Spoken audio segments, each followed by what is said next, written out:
အားလုံးမင်္ဂလာပါကျွန်တော်နာမည်ကွန်ဇော်ရဲမောင်ပါ Pop Entertainment ကနေပြန်လဲကြိုးဆိုပါရခင်ဗျာအားလုံးနေကောင်းကြရလားပရိသတ်တို့ခင်ဗျာအခုတစ်ခါတင်ဆက်ပေးမယ့်အကြောင်းအရာကတော့ထူးဆန်းအံ့ဩဖွယ်ကောင်းတဲ့ရေခဲတွေထဲမှာတွေ့ချိခဲ့တဲ့တတ္တဝါလူတွေအကြောင်းကိုတင်ဆက်ပေးသွားမှာဖြစ်ပါတယ်ခင်ဗျာဘယ်လိုတတ္တဝါတွေလဲဆိုတာကိုဒီဗီဒီယိုမှာကြည့်လိုက်ပါအောင်ခင်ဗျာဟုတ်ကဲ့စီစဉ်စလိုက်အောင်ခင်ဗျာ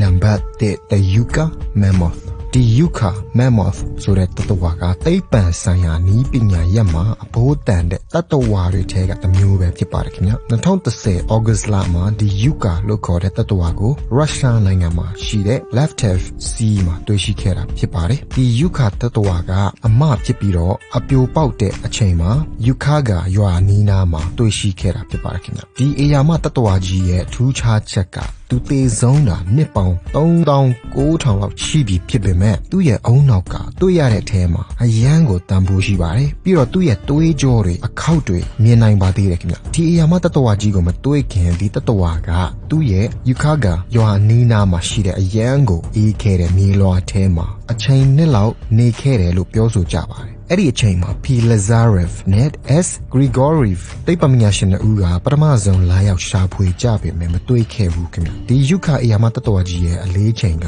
9 တန်လောက်ရှိပြီးအမြင့်က3 မီတာ9 ပေ30ရှိပါတယ်ခင်ဗျဒီလောက်အရာမတတ္တဝါကြီးကိုတွေ့ရှိခဲ့တဲ့အတွက်ဒီတတ္တဝါရဲ့မျိုးစိတ်ကိုပုံမှန်နားလည်လာနိုင်ဖို့အရန်ကိုအထောက်အကူပြုပါတယ်ပြီးတော့ဒီတတ္တဝါရဲ့အုံနောက်ကအခုခေတ်ခေါ်တဲ့စစ်နဲ့အုံနောက်နဲ့အရန်တူတယ်ဗျဒါကြောင့်သူတေသနာပြုလုပ်တဲ့သူတွေကဒီတတ္တဝါကြီးကိုတေချာထိန်းသိမ်းထားပါတယ်ဗျ။ဘာကြောင့်လဲဆိုတော့ဒီတတ္တဝါရဲ့ DNA ကိုစစ်ဆေးကြည့်လိုက်တဲ့အခါမှာအရန်ကိုအံ့ဩစရာကောင်းပြီးအာယုံကိုဆွဲဆောင်နိုင်တဲ့မျိုးသုံးသွားတဲ့တတ္တဝါမျိုးပဲဖြစ်တဲ့အတွက်ကြောင့်ပါခင်ဗျာ။ဒါကြောင့်ဒီမျိုးသုံးသွားတဲ့တတ္တဝါကိုသိပ္ပံပညာရပ်မှာအသုံးပြုဖို့အရန်ကိုတင်တော်တဲ့တတ္တဝါတစ်မျိုးပဲဖြစ်ပါတယ်ခင်ဗျာ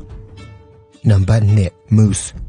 အေးနေတဲ့ရေထဲမှာတတ္တဝါတွေ့ဖို့ဆိုတာမလွယ်ပါဘူးခင်ဗျခဲနေတဲ့ရေခဲမှာဆိုတော့ပို့ပြီးတော့မလွယ်ပါဘူးဒါပေမဲ့ဒီတစ်ခါမှာတော့တရိတ်ဆန်တကောင်မဟုတ်ပဲနတ်ကောင်ကြီးများတော့တွေ့ရတယ်ဗျတကောင်နဲ့တကောင်ကတိုက်ခိုက်နေတဲ့အနေအထားမှာရှိနေကြတယ်ဗျဒီ Moose လို့ခေါ်တဲ့တတ္တဝါကို2016ခုနှစ် Alaska မှာရှေလင်ခရီးသွားတဲ့စုံတွဲက Bering ပင်လယ်နားမှာရှိတဲ့ရေခဲရဲ့အောက်ဘက်ရှစ်လက်မမှာတကောင်နဲ့တကောင်တိုက်ခိုက်ရင်ရေခဲမှာတတိလစ်နေတဲ့ပုံစံနဲ့တွေ့ရှိထားတာဖြစ်ပါတယ်ခင်ဗျဒီ Moose တွေကတကောင်နဲ့တကောင်တိုက်ခိုက်တာကိုပဲအာယုံစိုက်တဲ့အတွက်သူတို့နေတဲ့နေရာကတဖြည်းဖြည်းရေခဲလာတာကိုတတိမထားမိတဲ့ပုံပါပဲခင်ဗျတကောင်ကဒဏ်ရာပြင်းထန်ရပြီးသွေးတွေနဲ့တေးလူနီးပါပုံပဲဗျဒီနှစ်ကောင်ရဲ့ဥရှိုတွေကညိုနေကြတဲ့အတွက်ဒဏ်ရာမရတဲ့အကောင်ကအပေါ်ကိုတက်ဖို့ကြိုးစားပေမဲ့တခြားတကောင်ရဲ့အလေးချိန်ကိုမနိုင်လို့သူတို့အပေါ်ကိုမတက်နိုင်တော့ဘူးထင်ပါတယ်တနာပါတယ်နော်ဒီ Moose တွေကအံ့ဩစရာကောင်းလောက်အောင်အရန်ကိုကြီးပါတယ်ဗျမွေးဆဆမှာဆိုရင်ဒီပေါင်ချိန်က30လောက်ရှိပြီး9လကြာတဲ့အခါမှာတော့ပေါင်ချိန်300အထိကြီးထွားလာနိုင်ပါတယ်ဗျအထီးတွေဆိုရင်ပုံမှန်အားဖြင့်ပေါင်ချိန်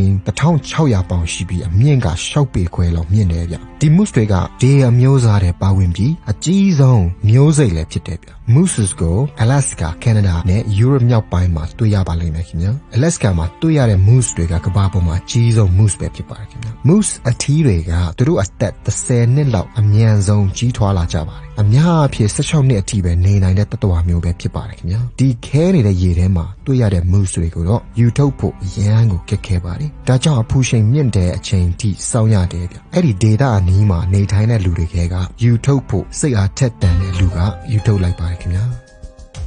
Number 3 Kiolma woolly rhinoceros ဒီ Kiolma woolly rhinoceros ကိုဆက်ရှာလို့အမည်ရပြီးအေးဆုံးနဲ့အကြီးဆုံးလူမြောင်ဖြစ်တဲ့ Siberian ရေခဲမှာ Shaka Republic မှာနေထိုင်တဲ့မုတ်ဆိုးတွေကတွေ့ရှိခဲ့တာပဲဖြစ်ပါတယ်ခင်ဗျဒီ woolly rhinoceros ကကြံမျိုးစိတ်တွေထဲကပါပဲခင်ဗျဒီ woolly rhinoceros တွေကိုအများအားဖြင့် Pleistocene ခေတ်မှာ Europe တိုက်နဲ့ North Asia မှာရှိတဲ့ Scotland ပြီးတော့ Spain နိုင်ငံနောက်ပိုင်းရဲ့တောင်ကိုရီးယားအရှေ့ပိုင်းမှာနေထိုင် ထိုင်သွားလာနေကြပြီးအလွန်အေးမြတဲ့အချိန်မှာနောက်ဆုံးအသက်ရှင်ကြံရစ်ခဲ့တယ်လို့သိရပါတယ်ခင်ဗျဒီရှက်ကကိုနောက်ဆုံးတွေးရှိလိုက်တဲ့အချိန်မှာလဲတေတာနှစ်ပေါင်းအနည်းဆုံး1000လောက်ရှိတယ်တဲ့ဗျဆာရှာကိုတွေးရှိလိုက်တဲ့အခါမှာတော့သူ့ရဲ့အမွေးတွေသူ့ရဲ့နှရွက်တဲ့မျက်လုံးတစ်ဖက်နှာခေါင်းပေါက်ပြီးတော့ပါးစပ်တွေကအရင်အတိုင်းရှိနေသေးတဲ့အတွက်သိပ္ပံပညာရှင်တွေက DNA စမ်းသပ်ဖို့ပို့ပြီးတော့အထောက်အကူပြုခဲ့တာပေါ့နော်ဒီရှင်းကြတဲ့တတဝါရဲ့ DNA ကိုစစ်ဆေးကြည့်လိုက်တဲ့အခါမှာတော့ဒီနေ့ခေတ်ကြံတွေနဲ့တူနေပါတယ်ဒီ Woolly Rhinoceros ရဲ့အယိုးစုနဲ့သူ့ရဲ့ပုံပန်းတံကိုကြည့်ရှင်အားဖြင့်သိပ္ပံပညာရှင်တွေကအရွယ်ရောက်တဲ့ Woolly Rhinos ဖြစ်ပြီးသူ့ရဲ့အခြေက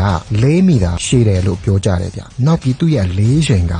4400ပေါင်2000ကီလိုလေးတယ်လို့ယုံကြည်ပါတယ်ပြီးတော့သူ့ရဲ့အုံနောက်ပေါ်မှာရှိတဲ့ဥရှိုတွေရဲ့အခြေက24ပေ61စင်တီမီတာရှိတယ်ဗျဒီဥရှိုတွေကိုသူတို့ကာကွယ်တဲ့အနေအနဲ့သူတို့ရဲ့အိမ်ထောင်ဘက်တွေကိုဆွဲဆောင်မှုရှိစေပါတယ်ဒါပေမဲ့အများအားဖြင့်တော့သူတို့ကြက်စားတဲ့အခါမှာဒီဥချိုကိုအသုံးပြုကြတာများတယ်ခင်ဗျဒီ Woolly Rhino တွေကလွန်ခဲ့တဲ့နှစ်ပေါင်း1000လောက်ကဘာလို့မျိုးသုံးသွားရတယ်လဲဆိုတာကိုတော့ခုထိနားမလည်နိုင်ကြသေးပါဘူးသိပ္ပံပညာရှင်တွေကမုတ်ဆိုးတွေအများကြီးတက်လိုက်လို့ပြီးတော့အဲ့ဒီကစ်တုံးကအရန်အေးတဲ့ရေခဲတွေကြောင့်နောက်ပြီးတော့ယောဂတစ်ခုကြောင့်မျိုးသုံးသွားကြတယ်လို့ထင်ကြေပေးကြပါတယ်ခင်ဗျနံပါတ်4 Yukon Horsesဒီ Yukon မြင်းကို2003ခုနှစ်နိုဝင်ဘာလ19ရက်နေ့မှာ Canada နိုင်ငံမှာရှိတဲ့ Yukon Territory အလဲပိုင်းအရန်အေးတဲ့နေရာမှာ Copperhagen တက္ကသိုလ်အဖွဲ့တွေကတွေ့ရှိခဲ့ပါတယ်ဒီတရိတ်ဆန်ကနှစ်ပေါင်း9,600နဲ့9,800ကြားမှာကြာခဲ့ပြီလို့ပြောကြပါတယ်ဒါကြောင့်အပြည့်ဆိုင်ရာသုတေသနအဖွဲ့တွေကဒီတွေ့ရှိတဲ့တရိတ်ဆန်ကိုသူတို့ရဲ့နည်းပညာမှာပေါင်းစပ်ပြီးတော့အဲ့ဒီအကောင့်ရဲ့မျိုးရိုးဗီဇနဲ့ဆိုင်တဲ့ code ကိုသုတေသနပြုလုပ်ကြပါတယ်ဒီမျိုးရိုးဗီဇကနှစ်ပေါင်း1 မီလီယံအသက်ရှင်တဲ့မျိုးရိုးဖြစ်တယ်လို့ပြောကြပါတယ်ဒါပေမဲ့ဒါဟာကျွမ်းကျင်သူတွေရဲ့သဘောထားကွဲလွဲမှုတွေပါဗျတေးသေးချာစစ်ဆေးလိုက်တဲ့အခါမှာတော့ဒီ DNA ရဲ့မျိုးရိုးဗီဇကလွန်ခဲ့တဲ့နှစ်ပေါင်း4 မီလီယံတဝက်လောက်ကတည်းကအသက်ရှင်ခဲ့တဲ့မျိုးရိုးဗီဇဖြစ်မှန်ဖော်ပြနိုင်ခဲ့ပါတယ်တော်ကိုအံ့ဩစရာကောင်းပါတယ်ဒီတရိတ်ဆန်ရဲ့ DNA အတွက်ဒီလိုမျိုးလေးလာတွေ့ရှိနိုင်အောင်အထောက်အကူပေးတယ်ဒီတရိတ်ဆန်ကရေခဲထဲမှာရှိနေတဲ့အတွက်ကြောင့် Yukon ဆိုတဲ့နာမည်နဲ့ဆက်လက်တည်ရှိနိုင်ခဲ့ပါတယ်ခင်ဗျာနောက်တကယ်လို့မတွေ့ခဲ့ရင် Yukon ကိုတိမှာမဟုတ်ပါဘူးပြီးတော့ထပ်တွေ့တဲ့လူတွေလည်းရှိပါသေးတယ်ခင်ဗျာချွေတူးဖော်ရှာဖွေတဲ့လူကချောင်းမှာရှိတဲ့ချွန့်တွေထဲမှာလိုက်ရှာရင် Yukon Horse အသေးကောင်ကိုထပ်မံတွေ့ရှိပါသေးတယ်ခင်ဗျာဒီမြင်းကရှည်လျားတဲ့သားရည်တဲ့သူ့ရဲ့အမွှေးရှည်တွေကတွဲရှင်ထားပါတယ်နောက်ပြီးဖားနောက်ကျော်အချို့တွေပြီးတော့အတွင်းအင်္ဂါမှာရှိတဲ့အယိုးတွေကအရန်အေးတဲ့ရေခဲတွေကြောင့်ပကတိအတိုင်းရှိနေပါတယ်ခင်ဗျာဒါက Yukon တွေ့တဲ့အထဲမှာအကြီးဆုံးနဲ့နောက်ဆုံးတွေ့ရှိခဲ့တဲ့အကောင်ပဲဖြစ်ပါတယ်ခင်ဗျာနံပါတ်5 Women found frozen in ice ရေခဲထဲမှာတွေ့ရှိခဲ့တဲ့တတဝါတွေကအများအားဖြင့်တရိတ်ဆန်တွေပဲရှိတယ်ဗျတရိတ်ဆန်တွေပဲလို့ထင်ရင်မှားသွားလိမ့်မယ်ခင်ဗျလူတွေကိုလည်းတွေ့ဖူးပါတယ်ဒီမိန်းကလေးကို1999ခုနှစ်အာဂျင်တီးနာမှာရှိတဲ့ La Lua Loco မီးတောင်မှာတွေ့ရှိခဲ့တာပဲဖြစ်ပါတယ်ဒီတောင်ရဲ့အမြင့်က